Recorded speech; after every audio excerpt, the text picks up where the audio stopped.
Welcome everyone to today's webinar of how to break free from people pleasing. 3 steps uh, to step into your power. It's a bit redundant, but still valid. I'm Alan Rojas Yacolca. I'm the director of the Andes Institute. And thank you for joining us today. I'd like to say first that I love this picture. It really conveys the essence of today's session. I for one have struggled with people pleasing, and I'm going to share my story a little bit. And I think the picture represents how we may feel sometimes when we are asked to or invited to do something and we want to say no, but we may struggle with it. And today is about that precisely. This is a bit of the agenda. If you have been to my webinars before, you will notice there's a certain structure. We begin by talking about the issue at hand, this case is people pleasing as an issue, and how it may limit our potential.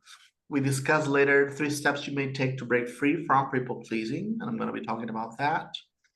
And then we have an experience of processing and debriefing. This will be done powered by Logosynthesis, one of my favorite models to enable healing and development. And last but not least, I will share with you about the Empowered You. It's a program that I'm offering, and it's offering some opportunities you may be interested in. So in case you'd like that, I can also offer some information.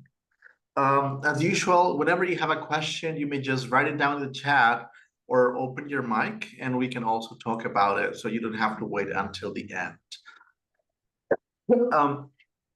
Let's dive in.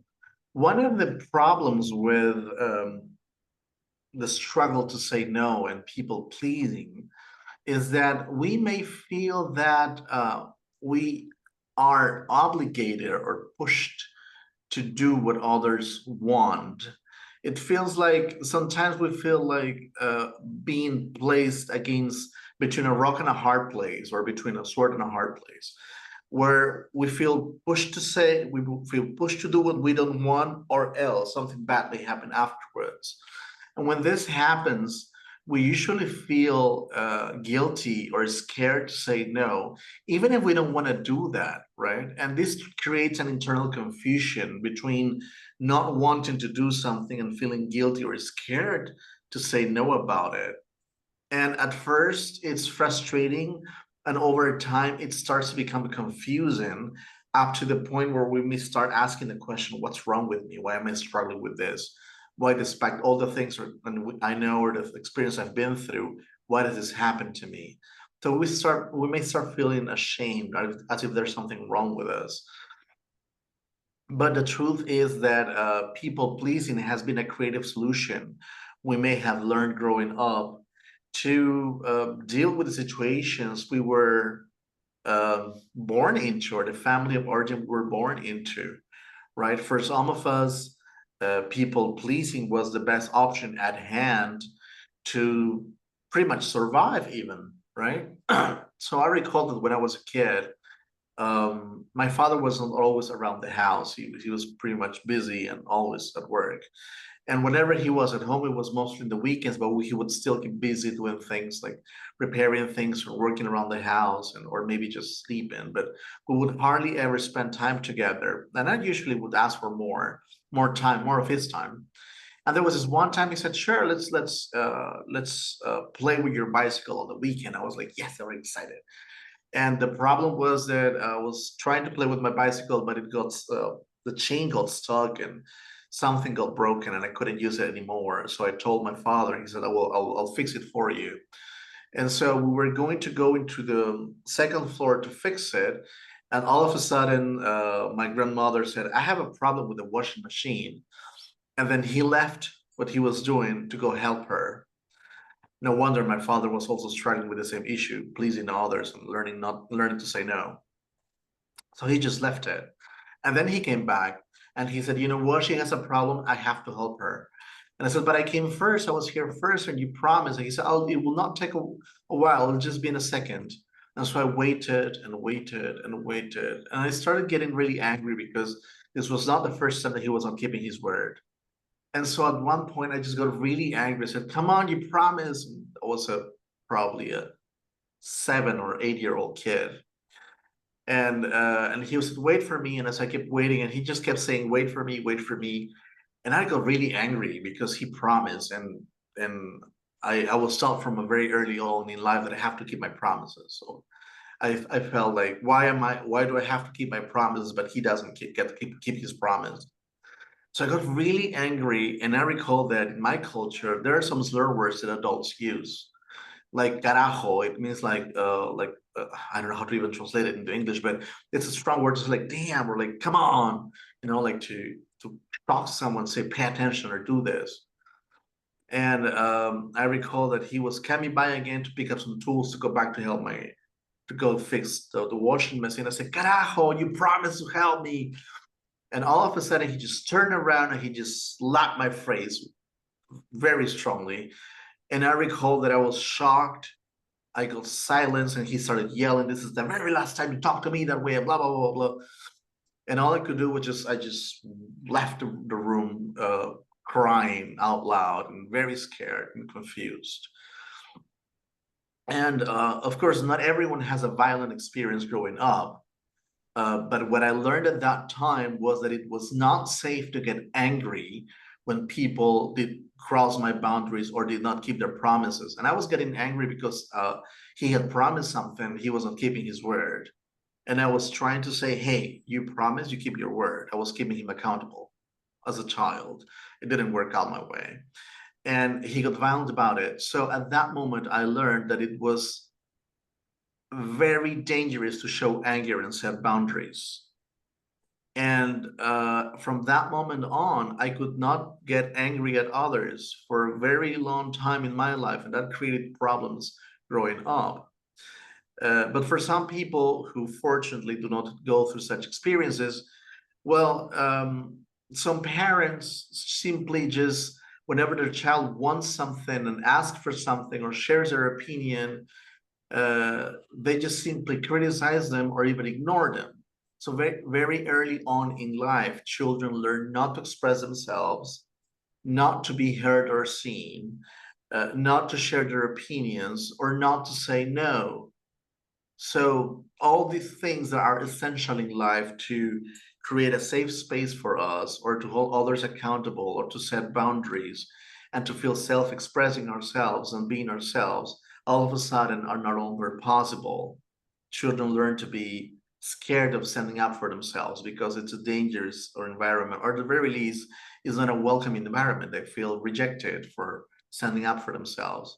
And so they no longer say no. They learn that the only way to get others to pay attention to them or to show appreciation for them is if they do what others want. And that's what I learned as a child, that if I did what others wanted, then they would be kind to me and they will look out, or they will look after me or appreciate me, show some form of appreciation. And so very early on in life, nobody said this, but I learned that I must help, I must obey, I must do what others want if I want them to like me or appreciate me. And so for me, like it says here, I was scared about saying no. I was felt guilt. I was invited to feel guilty about what I said or did if it didn't match what others wanted. And since very early on, I was very confused, wondering what's wrong with me. Why do I want to do or say the things that get me in trouble? Right? Why do I feel this anger? Why am I feeling this here inside? It's so uncomfortable. I don't know how to take it out. Of course, I could not take it out. It was not safe, right? So much like in the picture here, it creates confusion, right? And the person learns that their sense of self or value is conditional to meeting the needs of others, right? Whether it's helping others, obeying, pleasing, even at one's expense. And so over time, when our value depends on others, we start feeling resentful, no longer angry at others, but angry at ourselves for feeling this way, or for thinking this way, or for wanting to do certain things which get us in trouble, right? Sometimes we learn to mask. Sometimes we learn to appear kind to others, but internally, there's a certain sense of mistrust, and we place some distance between ourselves and others, right? And we may even become judgmental of others in silence. But of course, in silence, because silence becomes a safe place for us to inhabit, because voicing up, speaking up no longer is welcome. Sometimes it's criticized, if not even worse, ignored, which also feels terrible. So this is how sometimes people experience people pleasing, right?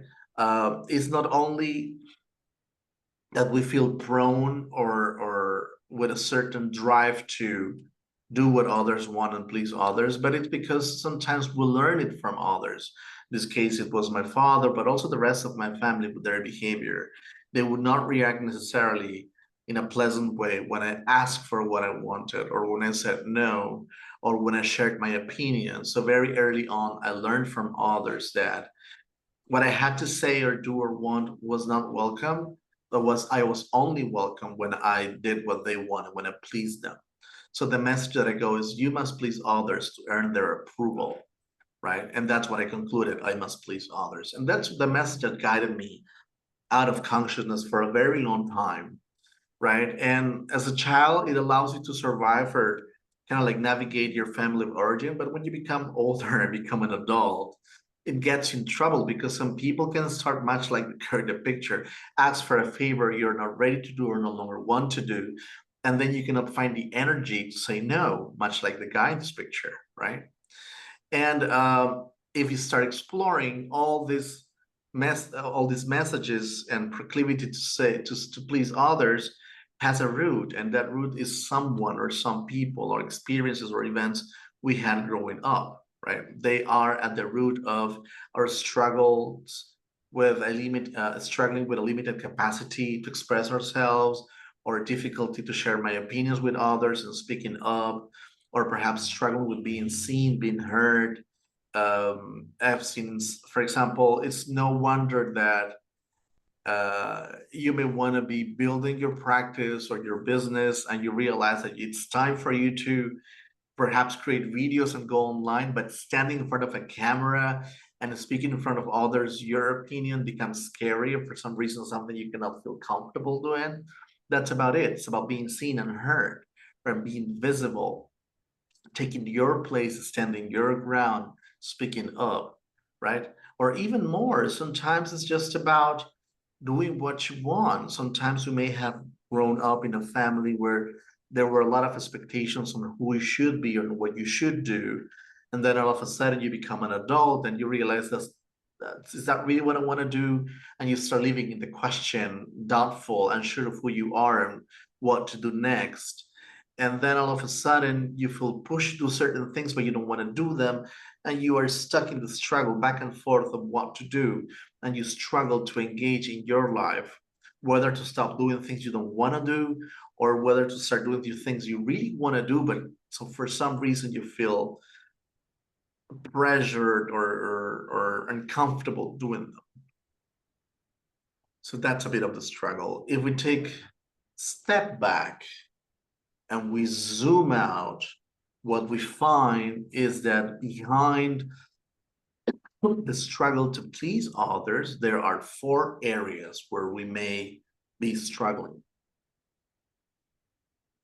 These are 4 scenarios where we struggle when we have this difficulty to say no and we feel prone to please others. And these are self-expression, express ourselves, be you, but being visible. And it's about letting others see and hear who you really are and speaking up, right? Being separate, it's all about having your own voice, setting boundaries, saying this is who I am, what I believe, what I want, what I like, and what I don't like, what I don't want, what I don't believe in. Is being open and comfortable in disagreement, right? Which is so essential as an adult, right? And of course, engagement, which is all about taking initiative to build the life that we want. And sometimes, because of this struggle of people pleasing, we're not even aware of what we want. We're not even aware of who we are anymore. What is it that I really like and don't like? Or what do I believe in or don't?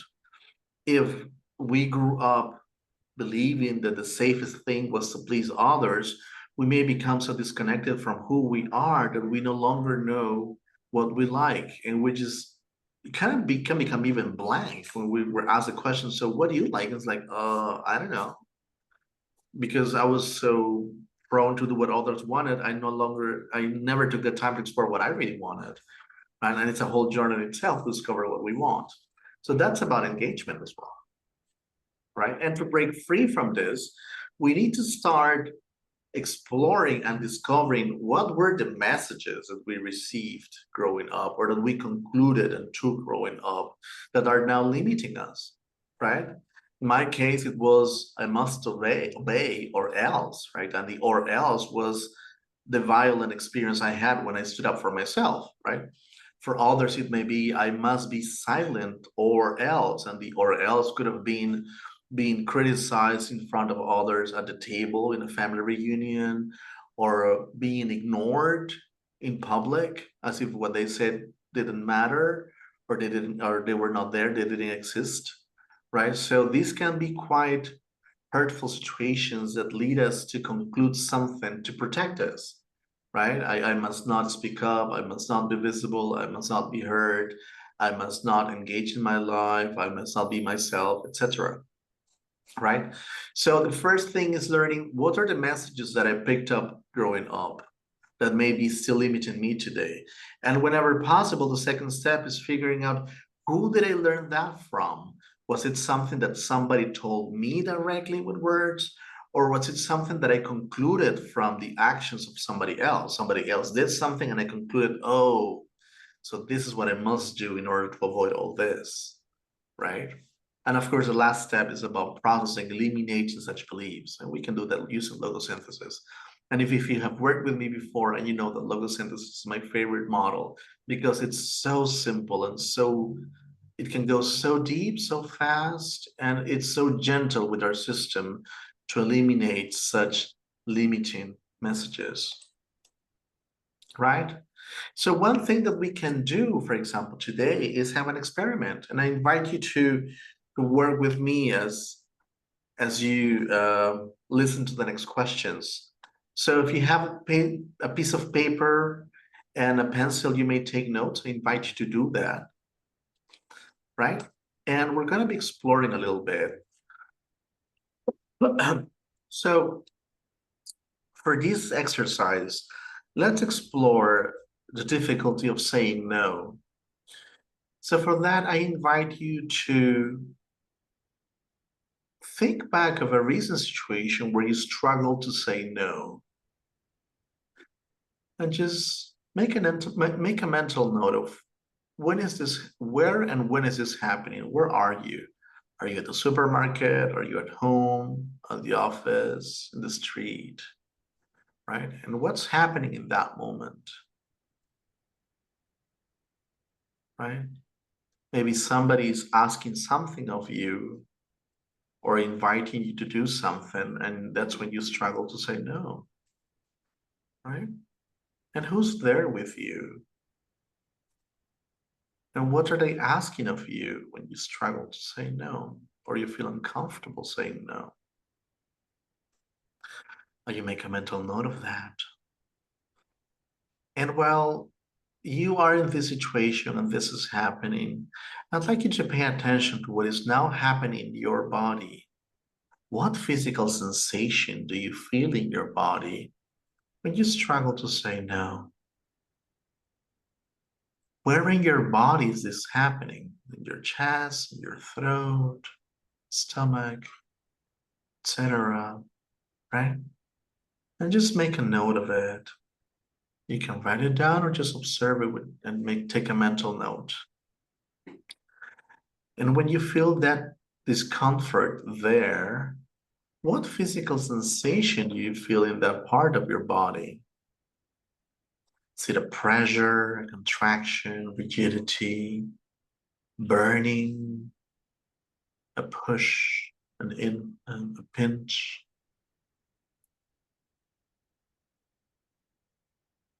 And when this is happening, what emotion do you feel? Do you feel scared, sad, angry, guilty, ashamed, bothered?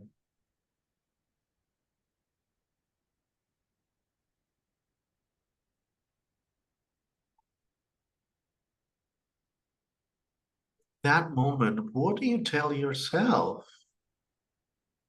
about yourself? I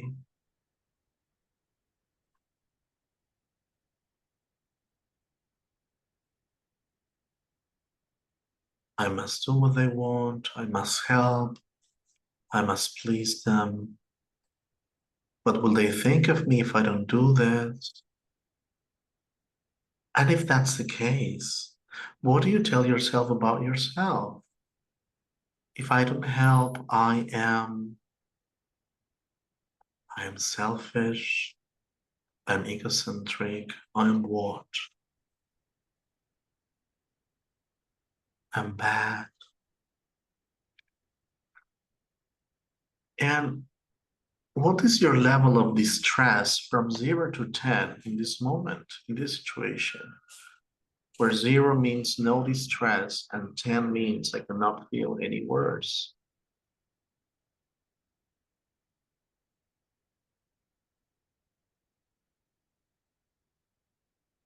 You know the number.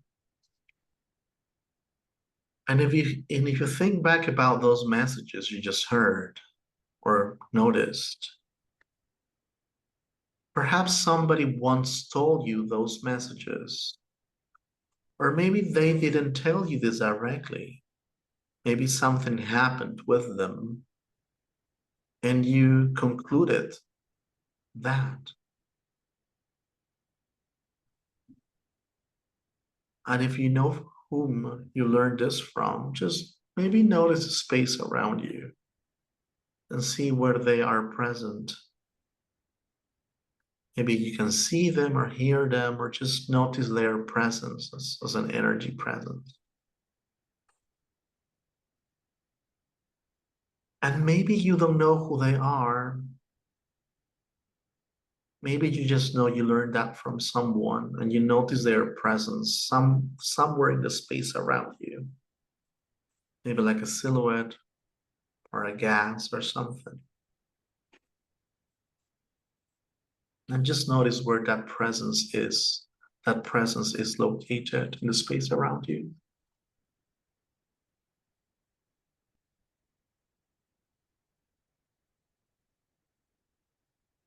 Mhm.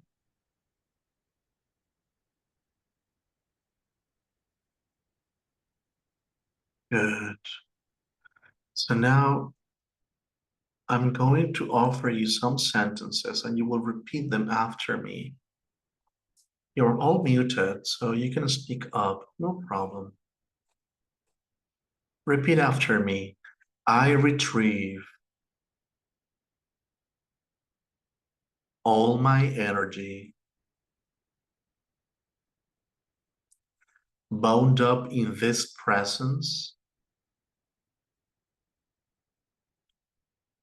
and all their messages, and I take it to the right place in myself.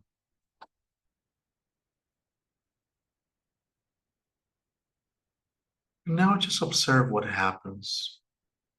You don't have to do anything.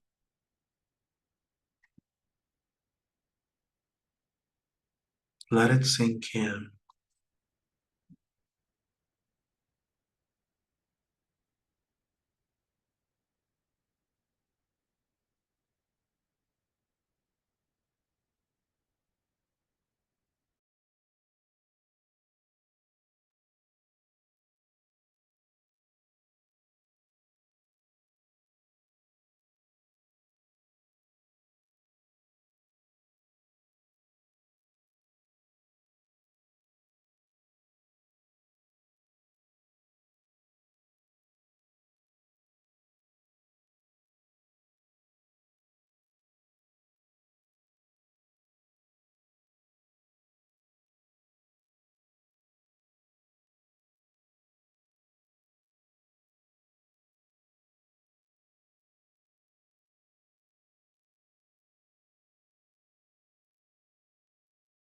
I remove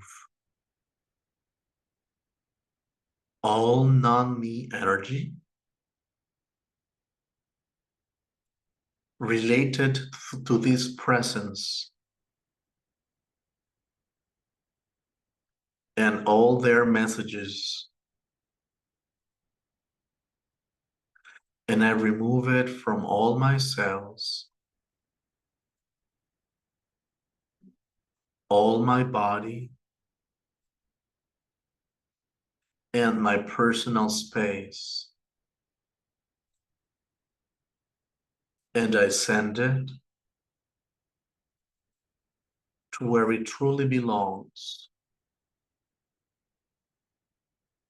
out and away from my system.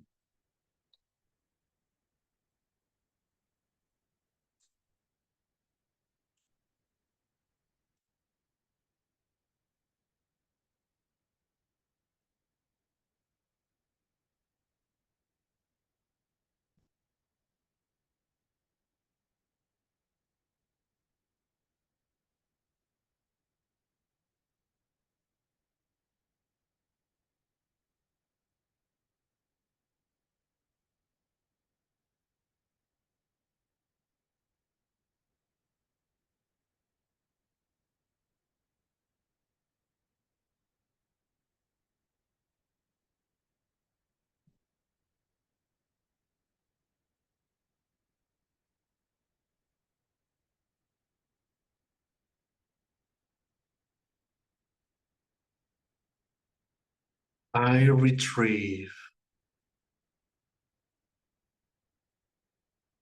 all my energy,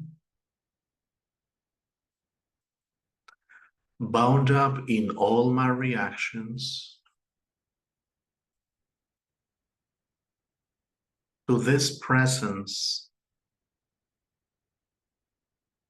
and all their messages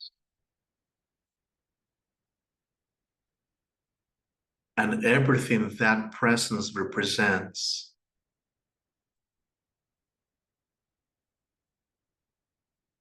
And I take it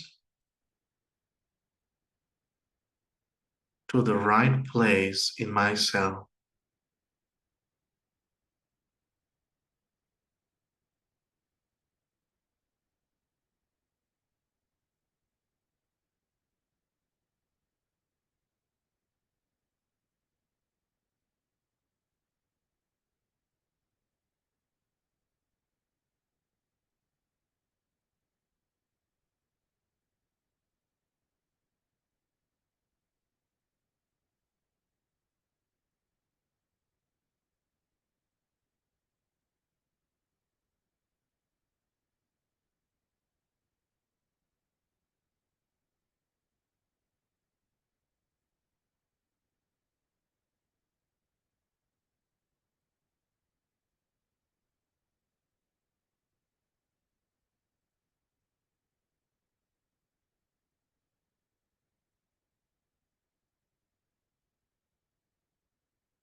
And when you're ready, you may open your eyes.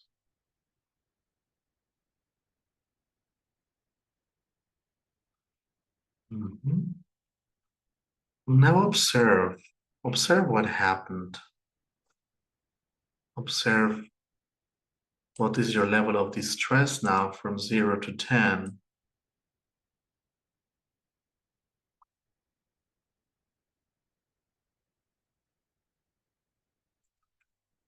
Is it the same number? What is your level of distress now? And what has changed? You may write it down in the chat.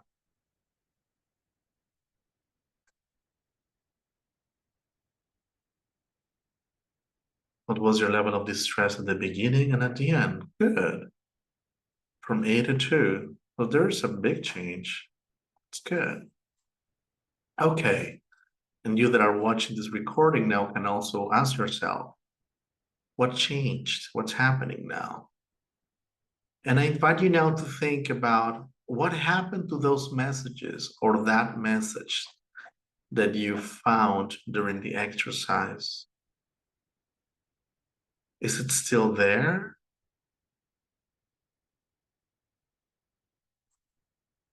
How true is that message now? Or how true do you feel that message now? From 0 to 10, where 0 means totally false and 10 means totally true.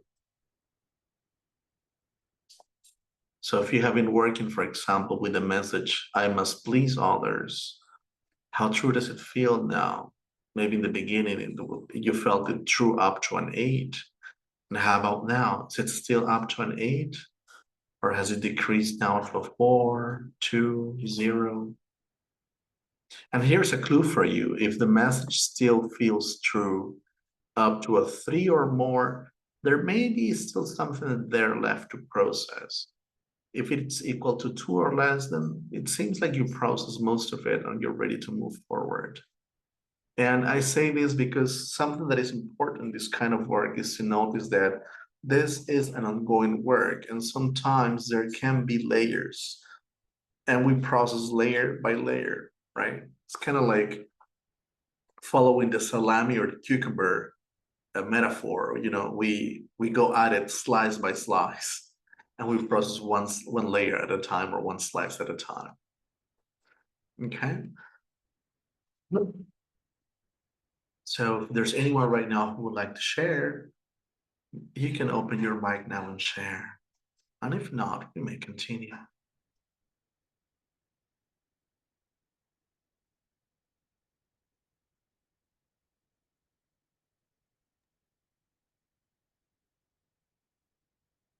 It feels to me that with the messages, the there are roles one has, and the messages were around being a people pleaser, going way beyond my role as a mother, or if it's a situation with a sibling, and or a situation of being a good enough a partner that does and go beyond. So Mhm. the whole messages that has come with the roles, seems to me the roles can remain, but you don't have to be pleasing all the time to to be good enough for the role. Good. Right. Yeah. So you can be good So that's, enough in your role and you don't have to do more if you don't want to. yes. And then it's kind of moving from the messages that kind of try a little bit harder to be nice, and nice equals pleasing, even if it's really Mhm. not what I need to do, but somehow the messages makes it like you always have to say yes because there's a nicer thing to do. Right. Mm. So it sounds like the message was you have to be nice and do what I want. Was that the Yes. message?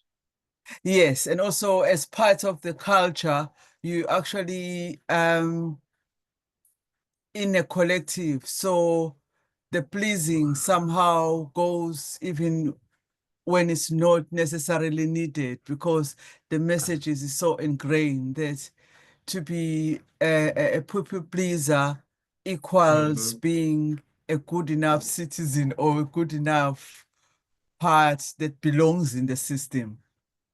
Oh, that's interesting. So this Yeah. is this is not only something that you experience personally, but it's part of the collective of the society. Y- Yes. Yes. Ah, And it's okay. kind of a loyalty that especially for being groomed as a woman, that your role is actually to make sure that everyone is fine beyond, before your own needs, Good. because that's what being a matriarch means. That's what being feminine means, a giver, a nester. Wow. That's good Mm, awareness. You've done a lot of work. Congratulations. sure. Thank you. You're very welcome. Yes. So I'd like to now talk about something that may be of interest to you and to the rest of you who are watching this. This is one of my next programs, and this is something I've already done before. It was a very nice experience to work with others around it. It's called the Empower You program, and it's an opportunity to break free from people pleasing. And like I talked in the beginning, there are four typical scenarios where somebody who struggles with people pleasing may feel limited. And it's about, no, here, oh no, that's not it.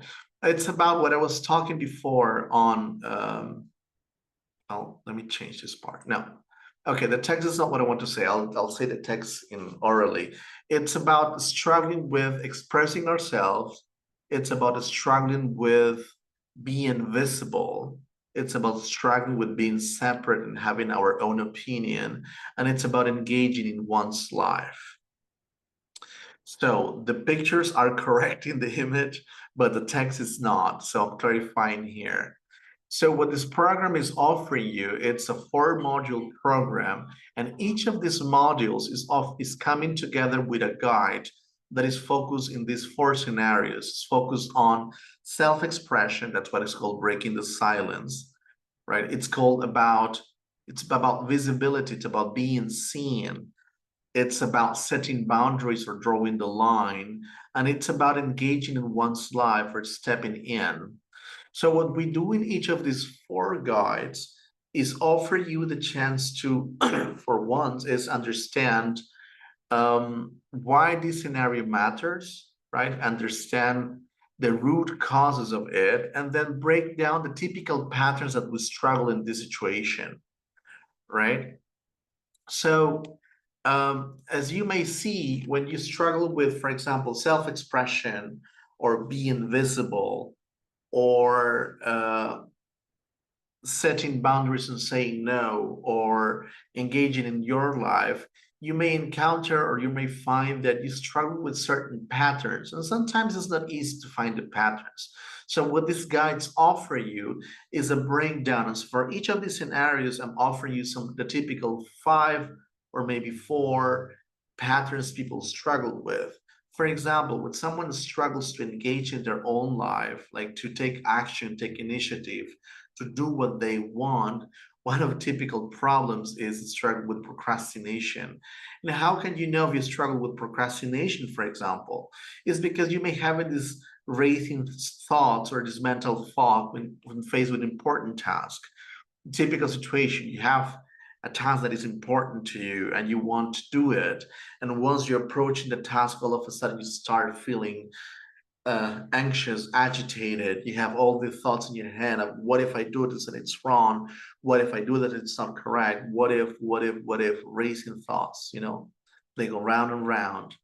And emotionally, you may feel how the anxiety builds up, right?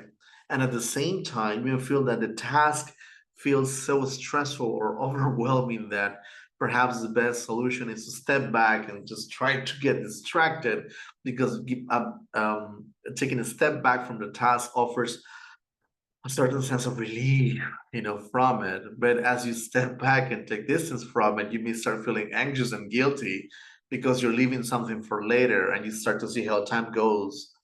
And then you feel either more agitated or something else kicks in, and then you start feeling like, oh, I'm so sleepy. And you feel this lethargy taking over because it's another mechanism that starts. And when the stress is too high, some people feel like really sleepy and they just want to sleep because that's a way from disconnecting from the situation, right? Or maybe you feel this big tension in your body, or you're feeling restless and uneasy, you don't know what it is.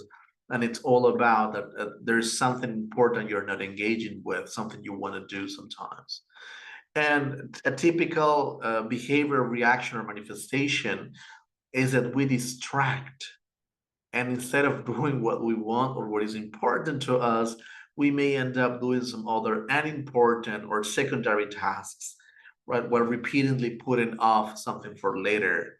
So you may find yourself saying that I really want to do this, but I don't know, I'm distracted with, things in the computer or social media or cleaning the house or kitchen or tending to others and etc. So you keep yourself distracted instead of doing what you want. And I'm smiling because I've been there many times. And until I became aware of this, and now that I'm aware of it, it's like, okay, so what's stressing me here?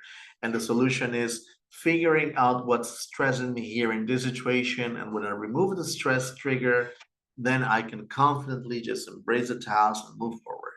It's what it's allowing me to create all these things in so many little time because I'm flowing. I feel my creativity that is flowing with ease, right?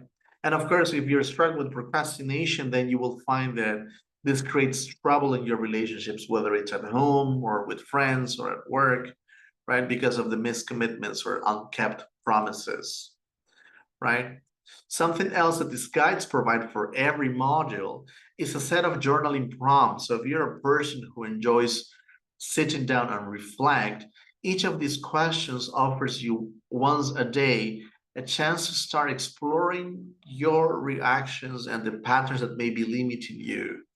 So because each model lasts 2 weeks, we have from Monday to Friday, I'm offering you one prompt from Monday to Friday for these 2 weeks. And you can just take one question and focus on that and explore either sitting down thinking or journaling, and start writing down your thoughts and then for you to discover what's behind all this. And you can take it as you want. You may just pick one question and repeat the same question every day, or you can repeat the same question every day to go in depth, or you can take a different question every day and go broad and have a bigger panorama of what your situation is.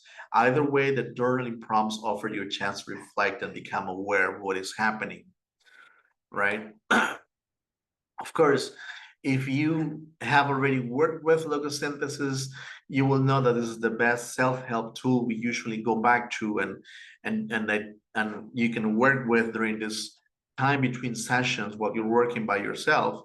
And if not, we can talk about how you can learn to use this tool so that you can support yourself in between sessions to process whatever limiting blocks you may find. And this is kind of like my win formula. I love working with this, and this is what I work with in these programs. You get the guides with a lot of information, practical information of what these typical patterns are, with case examples, with stories, with manifestations broken down into different ways of whether it's mentally, emotionally, behaviorally, physically, relationally, so that you get to picture and you get to identify what typical patterns you may be struggling with. I teach you how to eliminate those patterns using logosynthesis. And as a result, this allows you to progress on your development going deeper and deeper and deeper. That's why the arrow shows downwards, right? And this is how you can work with yourself throughout the program using logosynthesis. And of course, that's the how. And as humans, we're always interested in learning why this happens. And this program also offers you one guide. In this case, this one is about unleashing your true self, and it's about understanding people pleasing from the perspective of attachment theory. So it allows you to take a look and a broad look onto how this struggle with people pleasing may be connected with attachment patterns, which means how your relationship with early on in life with your parents may be at the root of this struggle, so that you know where to look for blockages to eliminate. It sort of gives you an idea of where to go so that you can learn to find the obstacles, the limiting patterns, and eliminate them to know where they came from, right? And this guide comes again together with insights, concepts, relatable stories, relatable examples, and practical tools and reflection exercises to help you break free from these approval-seeking patterns, right? To reclaim your voice and to build authentic confidence for a life aligned with your true values and needs, for being yourself, for living life with your from your true self, from who you really are, from your essence. So if you take a look at this picture now, it shows how the program is structure. It's kind of like broken down in 3 parts. This very first part is something that I'm really proud of right now, what I have created for you guys. It's all about your process and how you can work on that by yourself. The guides allow you and lead you on the path to work by yourself on your process. The first one is about theory, like I said, coming with examples, understand the roots of the patterns from the attachment theory perspective. And the second part of the guides, they're all focused on process. They're, in each scenario, there's a guide, case examples, self-assessment questions for you to figure out, is this truly the scenario where I struggled? So for you to evaluate if this resonates with you and if you struggle in this situation. It allows you to self-explore, to find where your limiting blockages may be, and also how to self-coach, how to support yourself using logosynthesis, the model I talked to you about, to support yourself in eliminating these blockages. And of course, the learning prompts. There are also some experiments you can use that I have included there. And of course, the sessions, these are the facilitated live sessions. Every 2 weeks, we meet for 2 hours where I introduce and I give you a broad overview of each scenario, the limiting patterns that may be limiting you there, how to find them, key insights. I hold space for your questions and answer. We do some processing, some live examples like we did today with a live demonstration as a group, right? I also offer you some mentoring. So if you're struggling with a certain way of applying perhaps logosynthesis to support yourself, I can guide you to figure out where you're getting stuck and how to better use the model to support yourself, right? We can also have live demonstrations with case examples. And optional, there are also one-on-one sessions available if you'd like to take a session with me, or we can examine and process any limiting patterns on your way. I can take your questions on either process, technique, theory, or philosophy from either logosynthesis or other models that may be of help to you on your way. And it all comes down to, as I said, your process. This program is focused on your process. This is all about offering you a broad theoretical framework in simple terms to inform your thinking, your understanding of what's happening, right? So that you can operate, you can work with yourself from a deeper and systemic point of view as any therapist would, right? I'm trying to offer you as many tools and insights as possible. My intention is to create with you a learning environment. You can find opportunities in the sessions and beyond the sessions so that you can benefit from these chances to identify and eliminate any limiting patterns on your path, right? And for those who decide to sign up on this program this week, I'm offering you a free one-on-one session included in the program, together with a group session, so that you can explore and work on anything you may need to. The session lasts 60 minutes. It's over Zoom, and it's focused entirely on what you need and want. So you can know that this program is for you if you maybe you have been feeling invisible, emotionally exhausted, or even disconnected from your own needs or wants.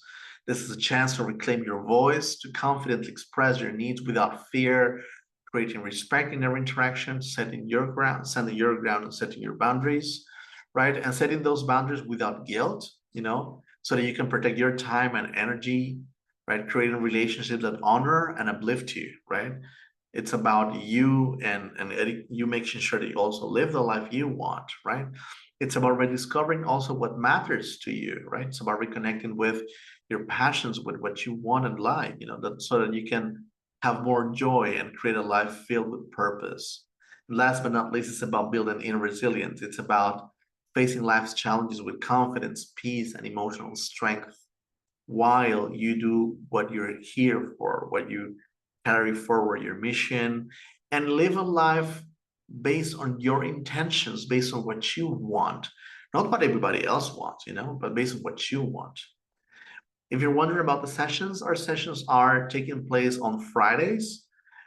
We start with one session on December 20, and after that, our sessions restart on January 10, on the 24th, and then we have one more on February 7th. These are going to be Fridays. The sessions will take place from 3 to 5 Universal Time, or also you can say it's from 4 p.m. to 6 p.m. Central European Time, right?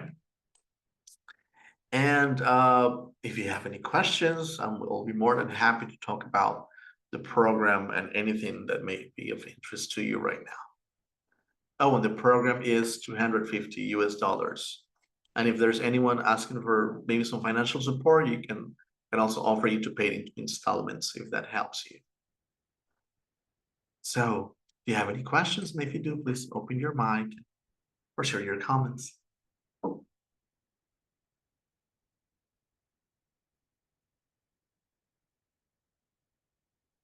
All right. Nice. Let me check. Okay, so we don't have any questions in the chat.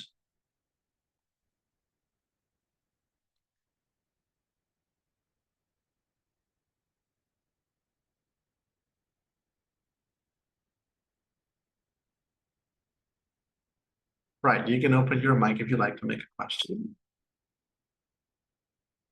And if not,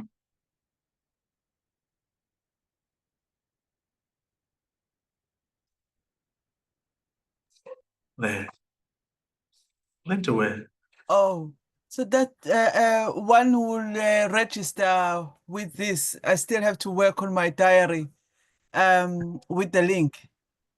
Sure. Yes, the link is Okay. at the bottom here. I see. Okay, thank you. You're very welcome. Yes. And I'm also, when I send you the recording later today, I will also send you the link for you to register. Wonderful. So you're all welcome to join us at the Empowered You.